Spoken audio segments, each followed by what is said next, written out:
Consejo de Estado avances, vacíos y falencias. El doctor Santofimio Gamboa es abogado de la Universidad Externada de Colombia, doctorado por la Universidad Carlos III de Madrid, máster en Gobierno Municipal por la Universidad Externada de Colombia, especialista en Administración Pública del Instituto Brasileño de Administración Municipal y en Derecho Administrativo por la Universidad Externada de Colombia. Actualmente es magistrado de la Sección Tercera del Consejo de Estado y profesor de la Universidad Externada de Colombia. Doctor Santofimio, muchas gracias por aceptar nuestra invitación a aliarse. La palabra.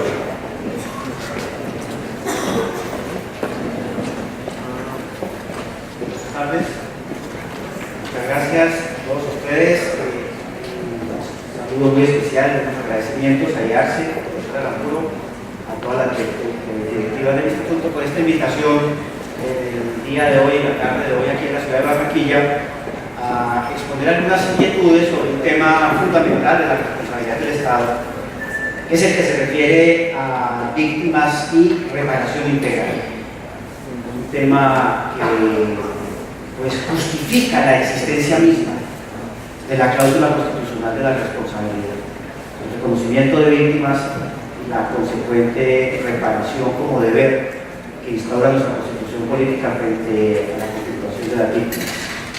Voy a tratar de hacer una presentación en primer lugar general, con algunas apreciaciones generales sobre el tema de la reparación, de los impactos que tiene a la luz de ciertos elementos dinámicos de nuestra sociedad, y posteriormente voy a hacer de una manera muy rápida algunas reflexiones en relación con el tema de la reparación, pero visto fundamentalmente de la dinámica que ha tenido o han tenido los baremos o tablas que la jurisprudencia del Consejo de Estado ha venido en los últimos años elaborando en relación con referentes objetivos para poder tener unas reparaciones realmente ajustadas a la realidad.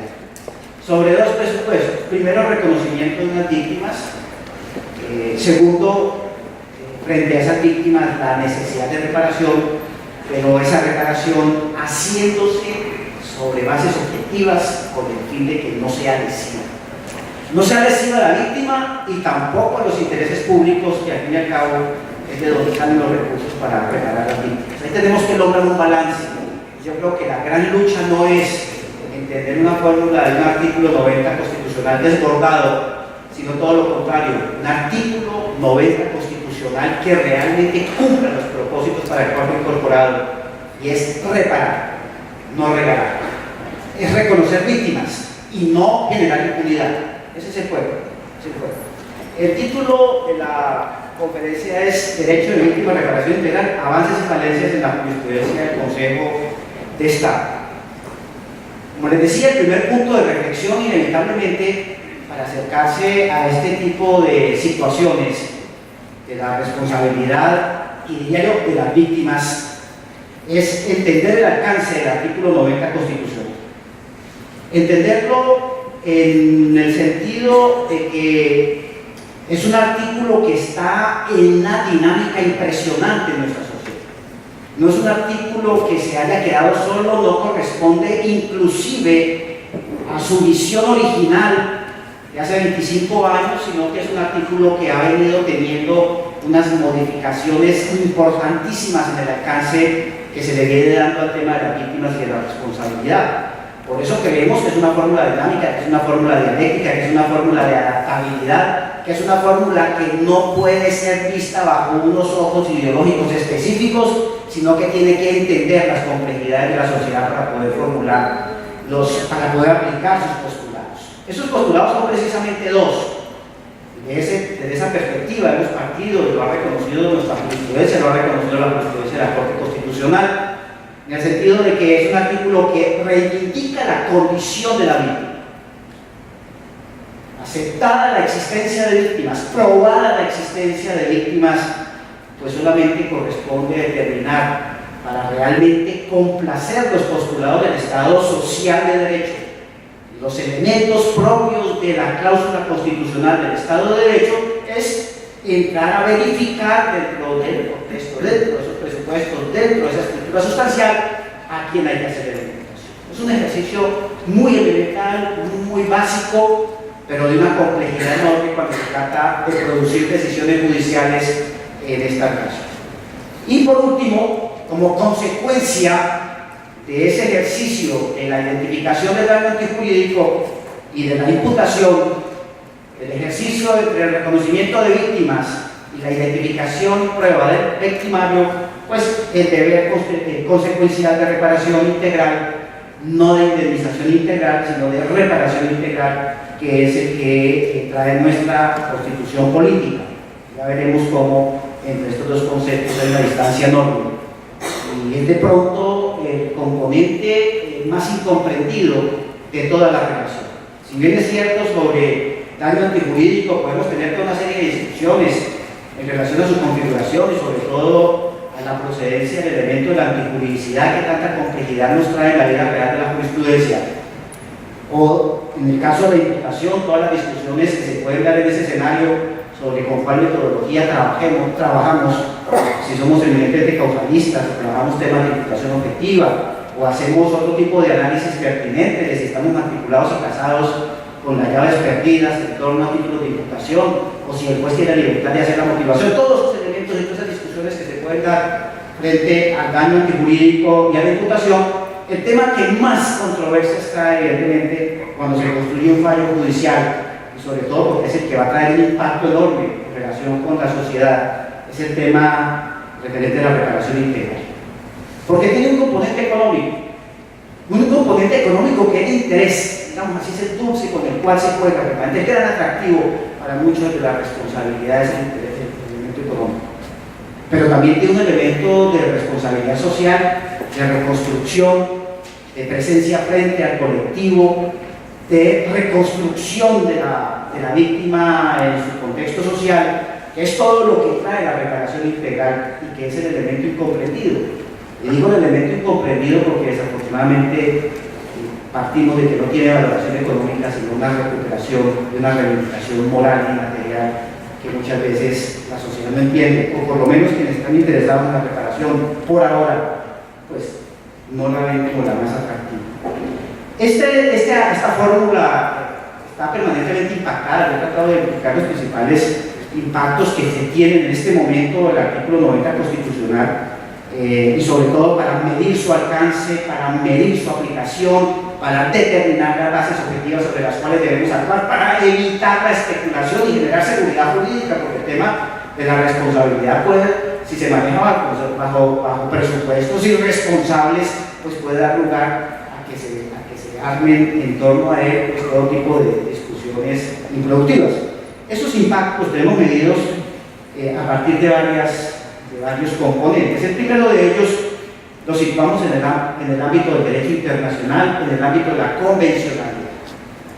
Es el artículo 90 constitucional, nuestra cláusula de víctimas y de responsabilidad del Estado no puede ser medida, no podemos ahogarla bajo estructuras jurídicas cerradas y solamente a la luz de las concepciones del derecho interno colombiano. El tema de las víctimas trasciende las fronteras, el tema de las víctimas tiene incidencia directa en la aplicación de los derechos humanos, en la vigencia de tratados internacionales, en toda la estructura compleja de la convencionalidad a partir del respeto a los compromisos internacionales en materia de derechos humanos, derecho internacional humanitario, derecho internacional consuetudinario de gentes. Es decir, hay toda una responsabilidad derivada de la coexistencia misma del Estado colombiano y la comunidad internacional, de la cual no nos podemos sustraer. Y nuestros compromisos hacen precisamente que el tema de la responsabilidad esté en el centro de esa discusión. Entonces encontramos unos elementos muy importantes en este análisis y trascendentes para el tema de la reparación. Vincularidad de los estándares mínimos convencionales, la obligación de respetar los estándares mínimos establecidos por la justicia internacional en la aplicación de los tratados internacionales. Eso es un imperativo, eso no lo podemos desconocer los jueces. Precisamente aquí en el anexo 1, si tengo oportunidad ahora lo presentamos, hacemos un balance de cuáles son los principales estándares que hemos venido identificando de la jurisprudencia de la Corte Interamericana y que nos sirven permanentemente de insumos, se los convierten en reglas de aplicación para medir elementos tan importantes como cuáles, por ejemplo, Configuración de daño antijurídico. Ahí figuras, hipótesis, llamémoslo así, regímenes de responsabilidad que nos toca medirlo fundamentalmente sobre el tema de estándares mínimos para configuración de daño. Para traerles un ejemplo reciente y que tenemos en discusión y está sobre la mesa, el tema, por ejemplo, de la privación injusta de la libertad, de la configuración del error judicial, de las irregularidades cometidas en los procedimientos judiciales. Sobre eso hay toda una construcción de estándares mínimos fijados por la Corte Interamericana y fijados también igualmente por las Naciones Unidas, que nos dan unos referentes objetivos impresionantes de en qué hipótesis podemos estar frente a privación injusta, o para no dejar muy lejos todas las discusiones en relación con el tema de imputación que les decía hace un momento. Nosotros nos debatimos permanentemente entre las teorías causalistas y la imputación objetiva. ¿Detrás de qué? Como lo hace la justicia internacional, evitar la impunidad. Claras hipótesis que si ustedes las miran a la luz de la responsabilidad de la imputación, predeterminada por razones causalísticas, generan impunidad. Les comentaba, el profesor Arangulo una noche, estábamos tomando una cerveza, decíamos, el tema, por ejemplo, de las omisiones, el tema del derecho del tercero, y ustedes seguramente se han fijado en la jurisprudencia del Consejo de Estado como esa eximente responsabilidad muchas veces no la aplicamos porque hacemos nuestras reflexiones de imputación a partir no de referentes causalistas, sino de referentes de imputación objetiva, acudiendo a la jurisprudencia interamericana. Entonces, hay unos elementos que ustedes no los pueden evadir. Y si los evaden y generan fallos, pues se está comprometiendo la responsabilidad del Estado colombiano, y es lo que menos un juez de la República debe procurar. Por encima de las obsesiones ideológicas y de las formaciones que podemos tener, tenemos que ser consecuentes con lo que está sucediendo en la construcción de la responsabilidad internacional. Y lo mismo en los estándares mínimos de reparación integral. Esos estándares de reparación integral son fundamentales, porque cualquier intento de abordar, por ejemplo, bajo márgenes de apreciación nacional, reformas al artículo 90 de la Constitución, no podemos perder de vista esa existencia de esos márgenes. Esos mínimos que ya están siendo reconocidos en el derecho internacional y en las providencias internacionales, nos estaríamos colocando en una situación de incumplimiento y le estaríamos abriendo el paso a que los temas de responsabilidad del Estado eventualmente sean juzgados a nivel internacional. Y ya hemos tenido casos donde se han revisado la jurisprudencia de la jurisprudencia de responsabilidad nacional. Para no ir muy lejos, el caso de Cepeda, el senador Cepeda, que lo juzga el Consejo de Estado, condena el Consejo de Estado, la familia demanda, entran en el sistema interamericano, y el sistema interamericano dice: señores, el Consejo de Estado, ustedes fallaron mal, acá se comieron los estándares y nos ordenan volver a liquidar. O en el caso del Palacio de Justicia, el año pasado nos tocó sacar varias providencias adicionales ordenadas no por la Corte Constitucional, ordenadas por la Corte Interamericana en el fallo de condena contra el Estado colombiano con ocasión de la toma del Palacio de Justicia. Y el tema no era de discusión ideológica en relación a la imputación, el tema era fundamentalmente que no se había hecho reparación integral y teníamos que garantizarla, y nos obligan a fallar, a volver a fallar en temas concretos, en liquidaciones concretas, aplicando estándares interamericanos. O sea, hay un impacto evidente, ese impacto es innegable. Ya me acuerdo, ahora cuando veamos el anexo 1, en 40 minutos, trataré de mostrarles a ustedes cuáles son. Entonces, ahí es la primera sujeción, los impactos son evidentes. Veamos cuáles son los segundos impactos que puede tener este artículo 90 constitucional. Los hemos dejado como impactos políticos. Bueno, una reflexión. El análisis y la comprensión del artículo 90 constitucional no es el mismo de hace 50 años o 60 años, de los años 60 o la jurisprudencia de los años 70, al de la jurisprudencia del principio de este siglo, a la que nos ha tocado vivir en los últimos 10 años de la jurisprudencia del Consejo de Estado. ¿Y por qué? Por una razón política. ¿Cuál? El conflicto interno y adicionalmente el proceso de paz. Los referentes son diferentes, y si ustedes no se ubican dentro de ese contexto, pues seguramente la responsabilidad no va a lograr sus puntos óptimos dentro del contexto constitucional. Hay que adaptarse a esos procesos, hay que entender que el país cambió y ese cambio se da precisamente cuando se logran estos puntos de acuerdo en el proceso de paz.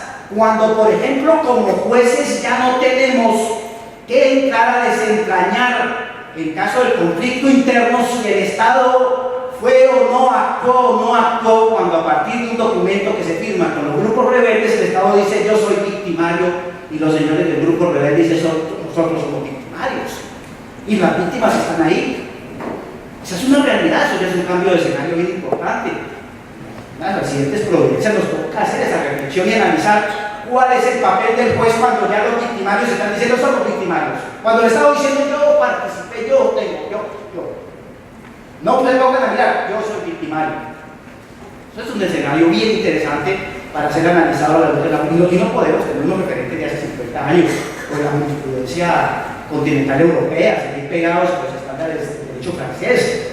Como les decía en alguna conferencia, están hechos para buscar los accidentes de las señoras que montan en bicicleta en el centro de París. Esto es una situación diferente, sustancialmente diferente. Ahí tenemos los actos legislativos, la solución inmediata de la convencionalidad, todo el tema de los impactos políticos. Pero hay un tercer impacto muy interesante que nos toca en la reparación y nos va a tocar, y es el tema que seguramente en los próximos meses, yo diría que a partir de la próxima semana, cuando se defina la situación política del país, va a ser uno de los grandes temas de reflexión.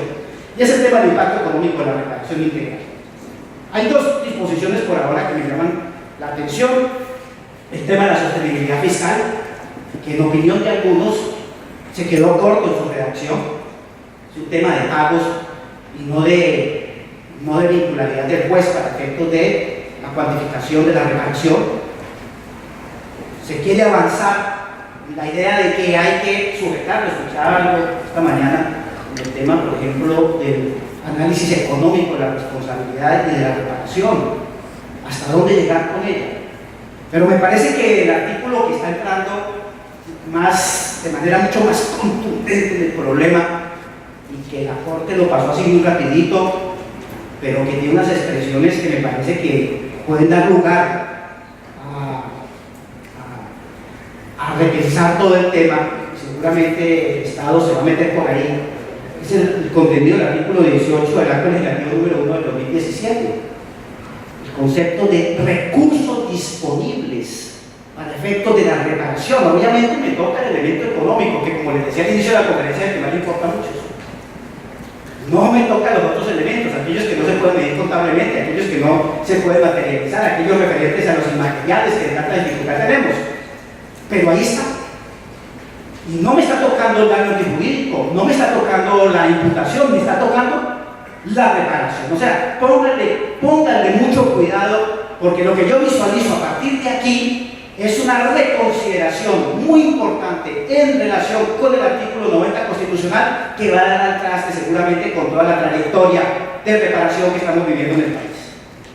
Cuarto impacto, sujeción a los conceptos ideológicos de la responsabilidad. Aquí a veces yo llego a la universidad y me miran mal, ¿no? Pero no me miran mal porque esté opinando políticamente dentro de la universidad, sino porque nos toca fallar temas de responsabilidad, y el elemento ideológico es fundamental. ¿Cómo estamos formados ideológicamente? ¿Cómo entendemos el derecho? Y eso impacta en la concepción de la responsabilidad. El artículo 90 es un artículo de causante o de víctima. Es que el solo nombre de la materia, responsabilidad del Estado.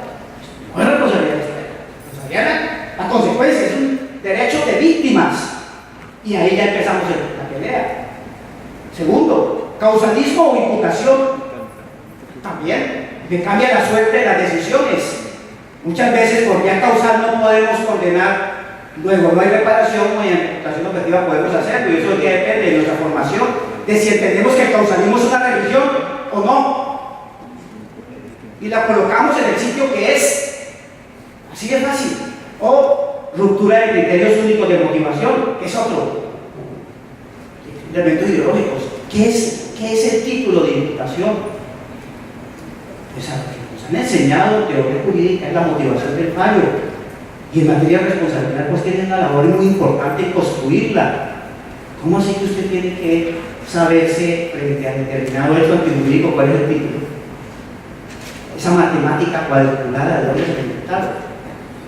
¿Hasta dónde queda mi papel como juez y la libertad de analizar probatoriamente a ver qué fue lo que pasó y de qué manera le justifico si hay imputación o no imputación. Eso también es un tema. Y seguramente ahorita van a comenzar otra vez a reunirse. Esas son las grandes discusiones de la jurisprudencia, de la academia. Recién posesionaba una reunión de la Corte Interamericana en el Colegio Moderno de Bogotá. Una de las preguntas que nos hacían era: ¿y ustedes cómo van a entender cuál es el título para tal evento? No, pues, ¿qué va a probar para decirle qué fue lo que pasó ahí? A ver cómo le podemos decir cuál es la motivación o no motivación. Entonces, ahí hay elementos ideológicos que juegan y se convierten en mallas, digamos así, en cadenas impenetrables. Por eso, digamos, artículo 90. Pasemos ya propiamente la reparación integral.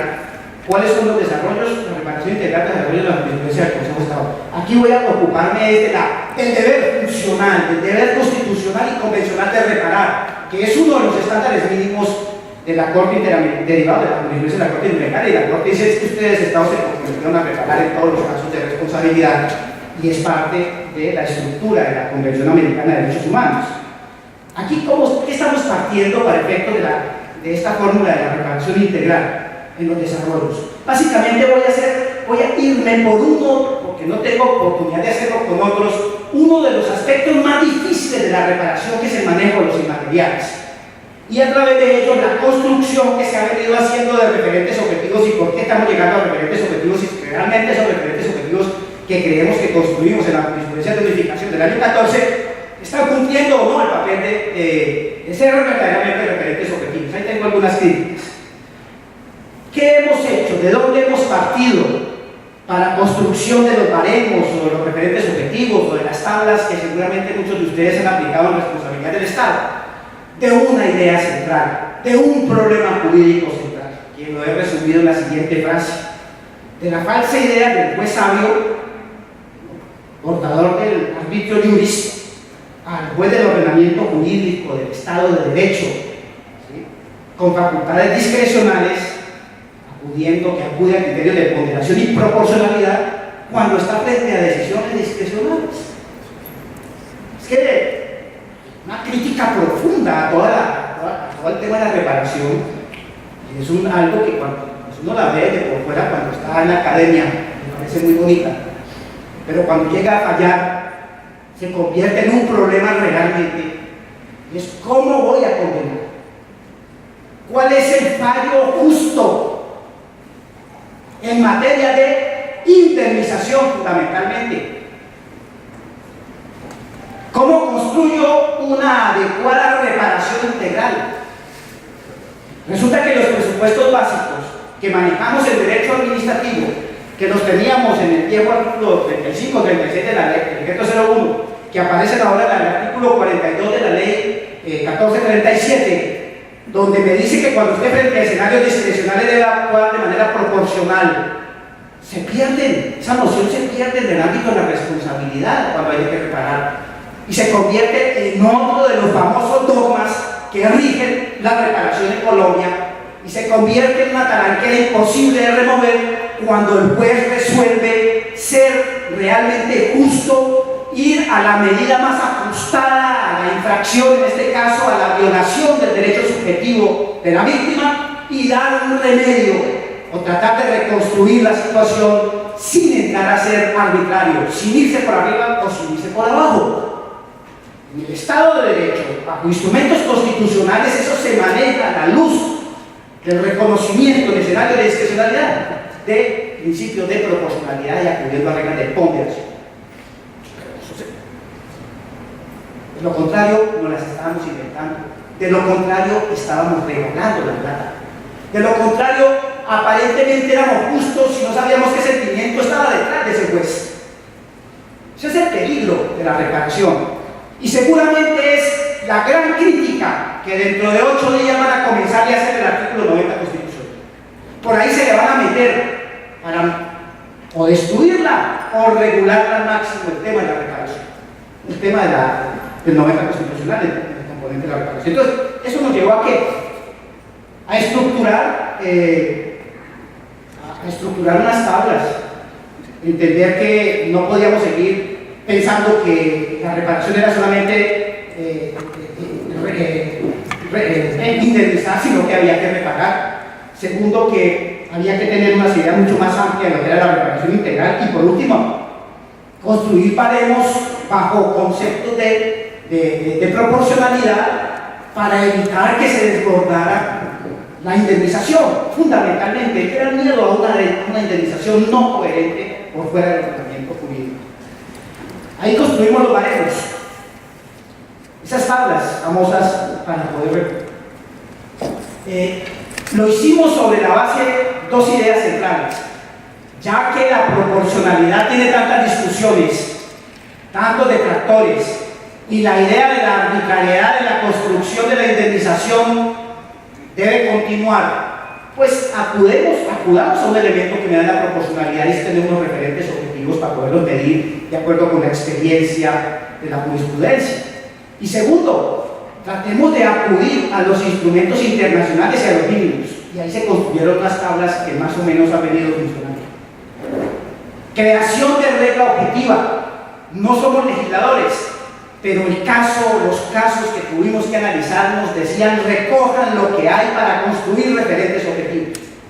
No sigan improvisando, señores jueces, en el manejo de la indemnización. Sean coherentes. Hagan verdadero ejercicio de juristas y no de especuladores cuando indemnizan. No, obviamente no son leyes, no podíamos ser omnicomprensivos, nos tocaba sujetarnos a los marcos de la unificación jurisprudencial, nos tocaba manejar el concepto de ratio decidendi y por lo tanto muy limitados al caso concreto para poder formular unas reglas específicas. Por eso salieron 8 o 9 sentencias de unificación. Que son completas, no pueden ser completas porque no somos legisladores. Son instrumentos absolutamente incompletos y nos vamos a dar cuenta ahorita en el recorrido que hicimos. Con falencias incluso para su aplicación. Tienen vacíos enormes. Su aplicación no ha sido uniforme y eso hay que reconocerlo para efectos de posteriores adecuaciones jurisprudenciales o legales. ¿Qué avances importantes hemos tenido en este tema? Se ha potencializado la concepción de la reparación del perjuicio colectivo. Ha sido bien interesante con los baremos del Consejo de Estado y con algunas sentencias nacionales que han sido recogidos incluso por la jurisprudencia de la Corte Constitucional. Hay un tema muy interesante sobre la reparación colectiva que se había hecho en casos muy pequeños. Tuvimos la oportunidad de hacerlo, por ejemplo, a nivel de salvamento en el caso de la señora doña Juana de Bogotá, pero recientemente los invito a que miren la construcción tan interesante de la Corte Constitucional en el caso de Cerro Matoso, cuando configura pues, un fondo para poder manejar las reparaciones al colectivo. Y lo venía haciendo la Corte Interamericana. El estándar de Corte Interamericana desde hace muchos años, casi desde 2001, no estoy mal, venía ya hablando de la reparación colectiva. En toda la cadena de fallos propias de los grupos indígenas ya hablaba de la reparación colectiva y no la reparación individual. En eso estábamos por fuera nosotros de los estándares interamericanos y ya nos hemos incorporado. Hay otro caso parecido también, el caso de los Egiptos, donde se trata de una medida colectiva, etcétera.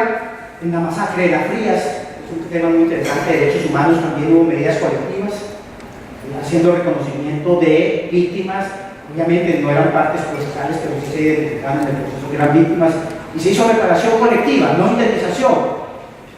Señores, acá hay un grupo de personas que fueron masacradas, hay tantos grupos de familias que no pudieron demandar.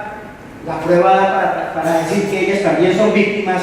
Luego vamos a pedir disculpas al Estado, que dé disculpas en relación con ellas, pero qué pena no les puedo dar plática porque ustedes procesalmente no son parte aquí. Es un tema muy interesante. Retrocesos. Hay casos de, evidentemente, donde los baremos no han funcionado bien, los baremos no dan todos los elementos para poder hacer reparación. Hay casos en los cuales los jueces se han salido de esos baremos. Ya en el anexo 5 voy a tratar de mostrarles qué casos. Vacíos, muchos. ¿Cómo se han llenado? Por reglas de los mismos baremos, a través de la ponderación de la proporcionalidad y construcción de reglas especiales para el caso. Algunas leyes arbitrarias es posible, porque precisamente se ha hecho sobre la idea de que el juez es el que dicta el caso concreto, entonces ahí ya no tiene un referente objetivo, sino que tiene que construirlo. Tenemos la toma de la base de las milicias, incremento, por ejemplo, hay unas discusiones muy interesantes y ahí hay lugar de pronto a situaciones de arbitrariedad en la forma como se vienen manejando las tablas, en los incrementos de la indemnización de perjuicios morales en caso de desaparición forzada por padres, por su cercanía afectiva a las víctimas, etc. Desaparición forzada del personero de Granadas también dio lugar a salirnos de las tablas por las características de esa situación. El personero de derechos humanos que no ha aparecido después de 30 años. Incremento de la indemnización de los perjuicios morales tratándose de falsos positivos. También tenemos vacíos y el tema de los falsos positivos se nos vino encima, no fueron objeto de las tablas y le toca al juez construir y ahí no hay límites eventuales en ciertos eventos. Caso del falso positivo de personas en situación de calle, de personas indicadas de actividad delictiva, de personas con discapacidad. Tenemos dificultades en la construcción de la decisión de indemnizatoria. Reparación colectiva como complemento a la individual. Hay una reticencia muy grande en los jueces, en el Consejo de Estado, en la misma sección tercera, a tratar, por ejemplo, de hacer reparaciones colectivas cuando no han sido solicitadas. Todavía hay el derecho rogado, pues está como que se hubiera cristalizado el cerebro del juez con ese tema del derecho rogado y en temas de interés general de la colectividad y de la humanidad, como son los temas de esa humanidad, por ejemplo, todavía. Entonces si toca a uno decir, bueno, a ver, apliquemos lo tradicional porque esta víctima requiere que salga su fallo. No podemos pues acá terminar discutiendo estos aspectos, pero sí académicamente es bueno entrar a hacer consideraciones. El caso de la comunidad de padres Santa José del Apartador, donde básicamente toda la violación del derecho internacional, derecho internacional humanitario, desconocimiento de medidas cautelares sobre este colectivo, y se me retornaban las tablas, no daba la tabla para poder estar en esos casos. Los vacíos, más o menos lo mismo, estamos en esa línea. Voy a tratar de mirar, de complementar esta presentación ya ubicándome en los anexos que ustedes vieron en el cuadro. He tratado de la conferencia animarla un poco con